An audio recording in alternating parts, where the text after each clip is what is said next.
Eu convido você a abrir a Bíblia Sagrada comigo em Apocalipse capítulo 22, agora o verso 7, que diz assim: Eis que venho sem demora, bem-aventurado aquele que guarda as palavras da profecia deste livro.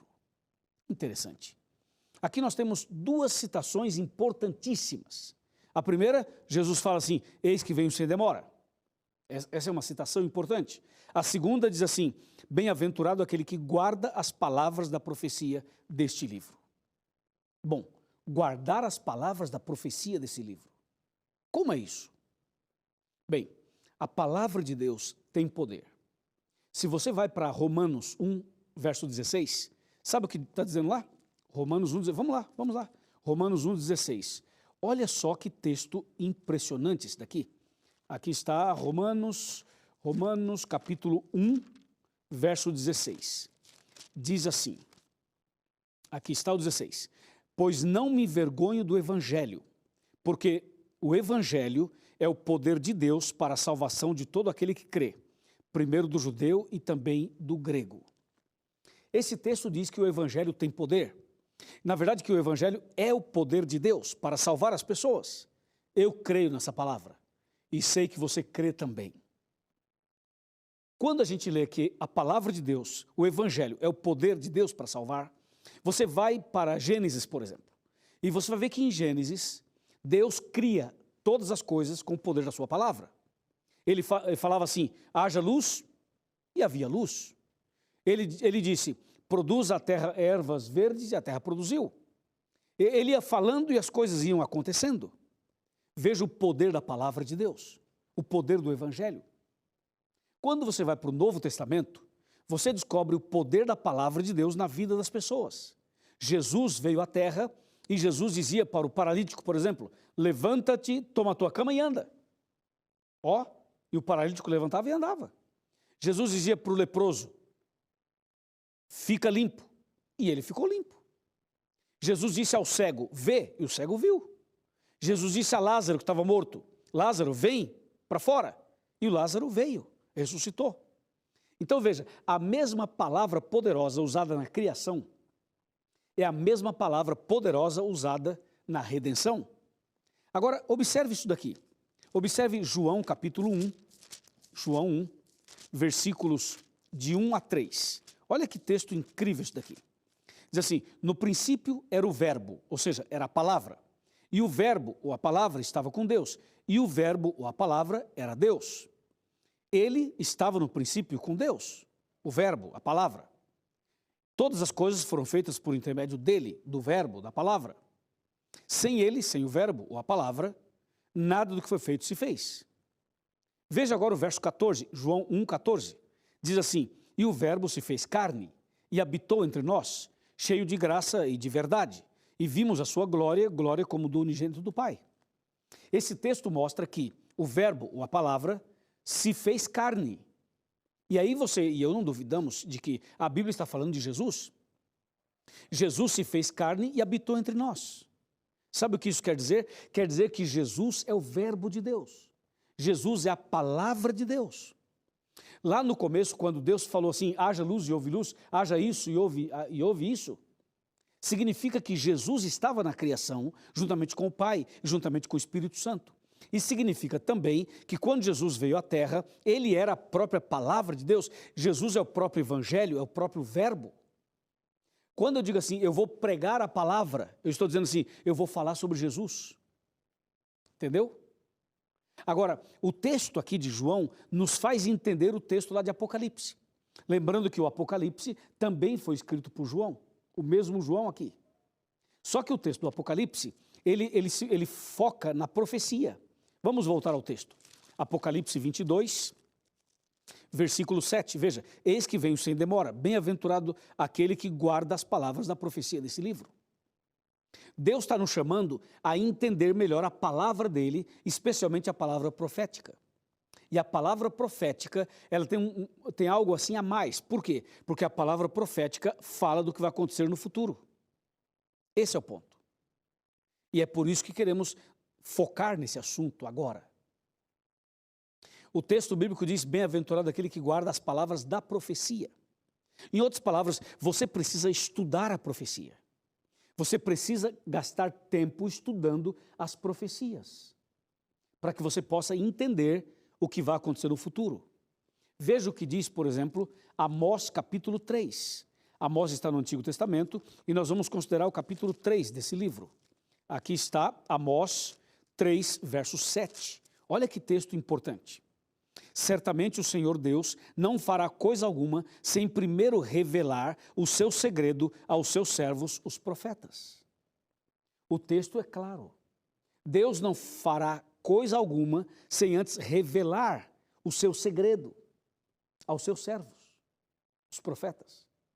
Então, quando a Bíblia fala bem-aventurado aquele que guarda as palavras da profecia, significa aquele que descobre o segredo de Deus. E o segredo de Deus é revelado nas profecias.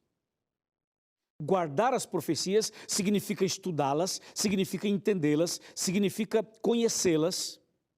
Assim você está guardando as palavras da profecia.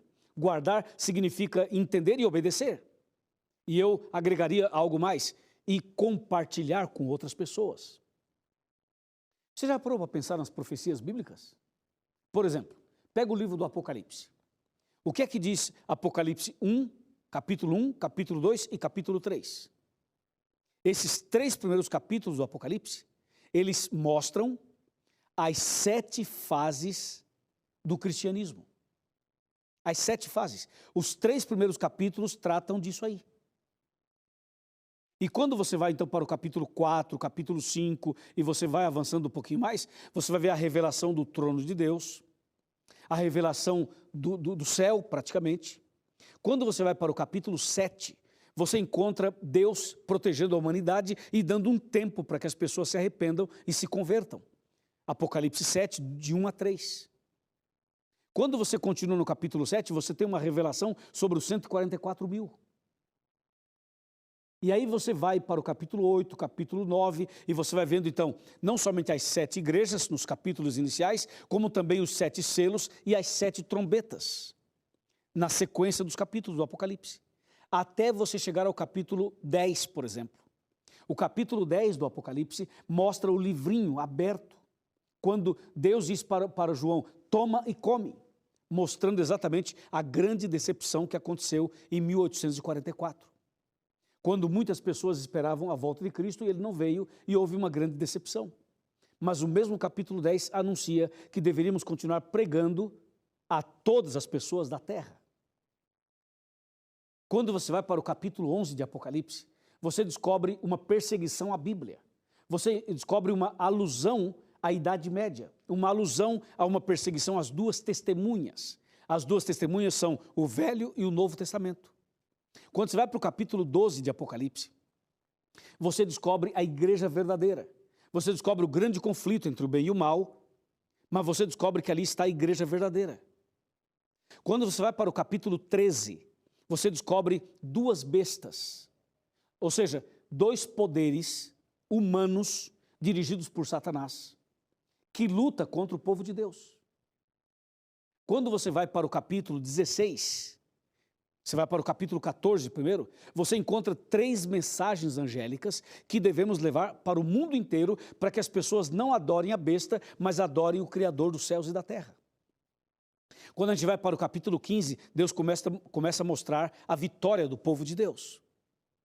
Quando você vai para o capítulo 16, você vê a justiça de Deus, as 7 pragas, Deus fazendo justiça, Deus manifestando toda a sua justiça. Quando você vai para o capítulo 17, você descobre uma artimanha de Satanás, uma contrafação da igreja verdadeira.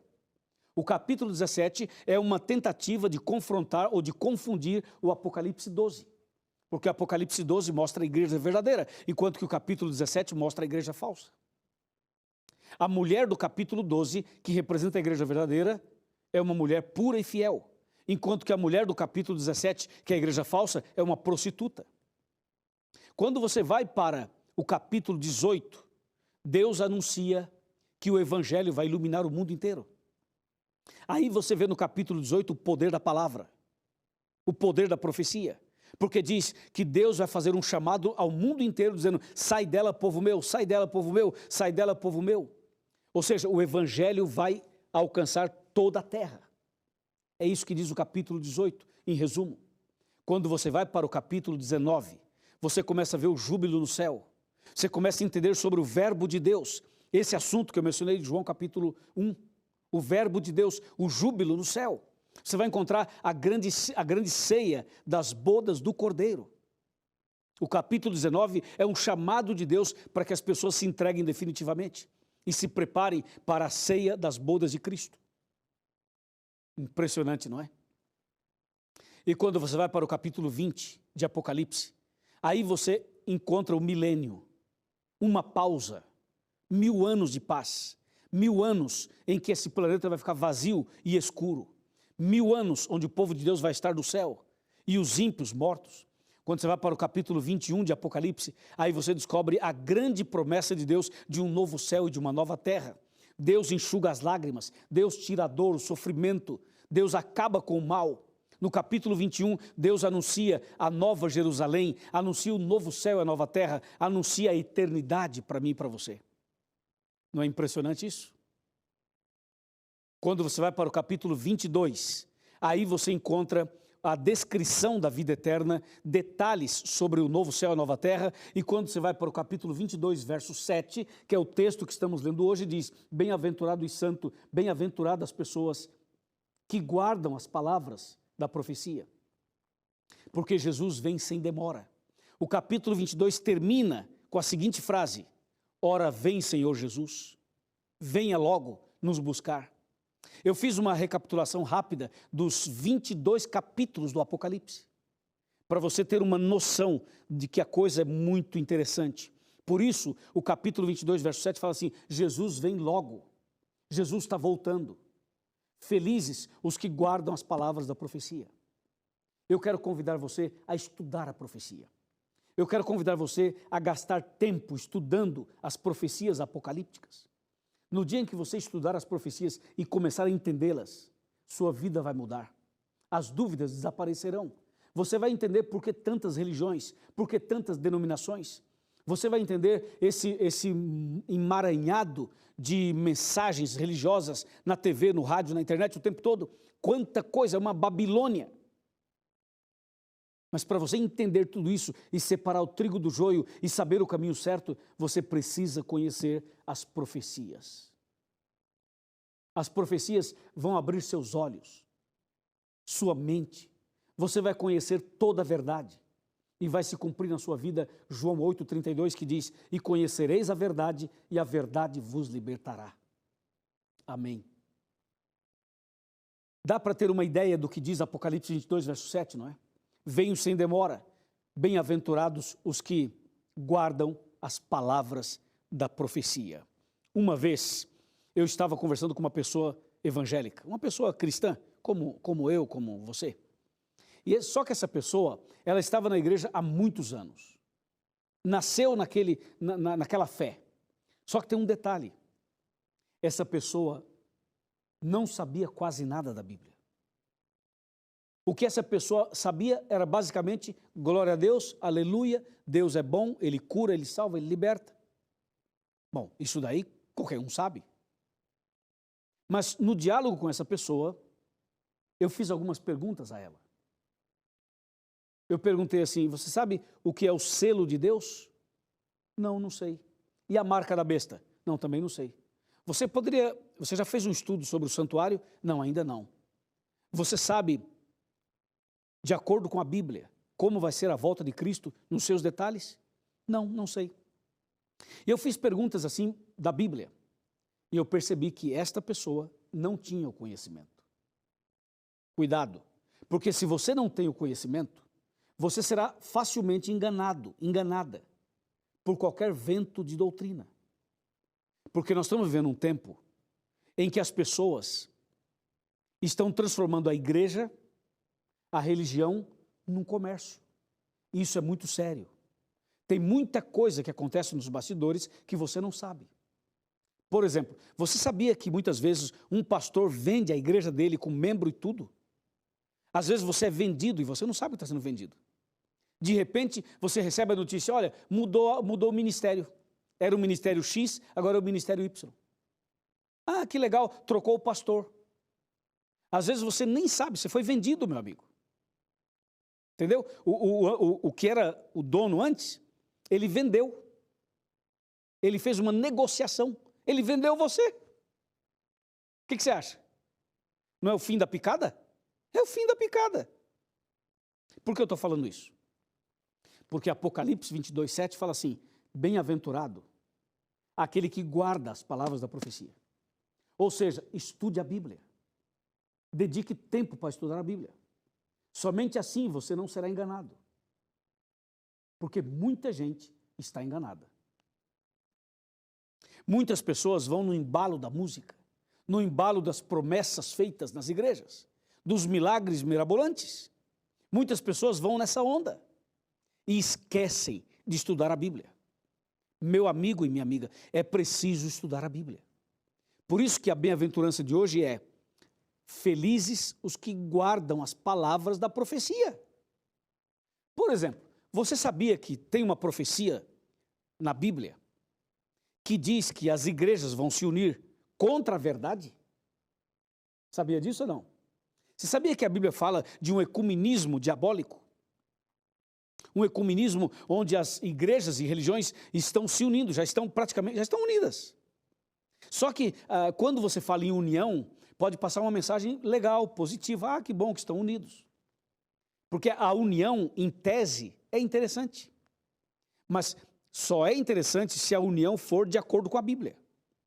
Porque se as pessoas se unirem contra os 10 mandamentos, contra as verdades bíblicas, isso não é interessante. Isso é diabólico. Você sabe que na história da Bíblia nós encontramos 2 momentos em que aconteceram grandes uniões. Talvez um pouco mais, eu vou citar apenas 2. Uma delas foi lá na Torre de Babel, quando as pessoas se uniram para construírem a Torre de Babel, com propósitos espúrios, com propósitos antibíblicos. Quando aquele povo se uniu, um ecumenismo, Deus teve que fazer uma intervenção e confundiu a língua deles. Agora, tem um outro momento em que o povo de Deus se uniu. Foi no Pentecostes, Atos 2. Quando o povo de Deus se uniu ali, dentro do propósito correto, Deus derramou o Espírito Santo. E foi um Pentecostes. E o evangelho se espalhou pelo mundo inteiro. Entendeu? Então, se você não tem o conhecimento das profecias, você vai ser enganado. Totalmente. Recentemente, apareceu o líder da igreja romana, o Papa. Não esse que está agora, o anterior. Ele apareceu, esse está agora também. Esse está agora também. Convidando as pessoas a se unirem. Não parece interessante? Parece bonito. Só que a pessoa que não conhece a Bíblia, ela diz assim: isso sim, isso é que tem que fazer, que lindo, finalmente alguém está fazendo uma coisa boa. E quem não se une vai ser taxado como alguém que é separatista, que é fundamentalista, que é fanático, que não vive o que prega. Mas cuidado, se você não conhecer a Bíblia, você vai comprar gato por lebre. Mas se você conhecer a Bíblia, aí você vai entender o que tem que ser feito e o que não tem que ser feito. O detalhe todo é esse. Por que nós estamos dedicando um programa inteiro falando dessa bem-aventurança de Apocalipse 22, verso 7?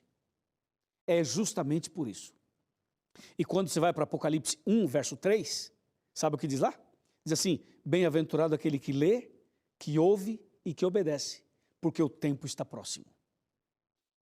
Foi Jesus quem disse em Apocalipse 1, verso 3, bem-aventurado aquele que lê, que ouve e que guarda as palavras da profecia deste livro, porque o tempo está próximo.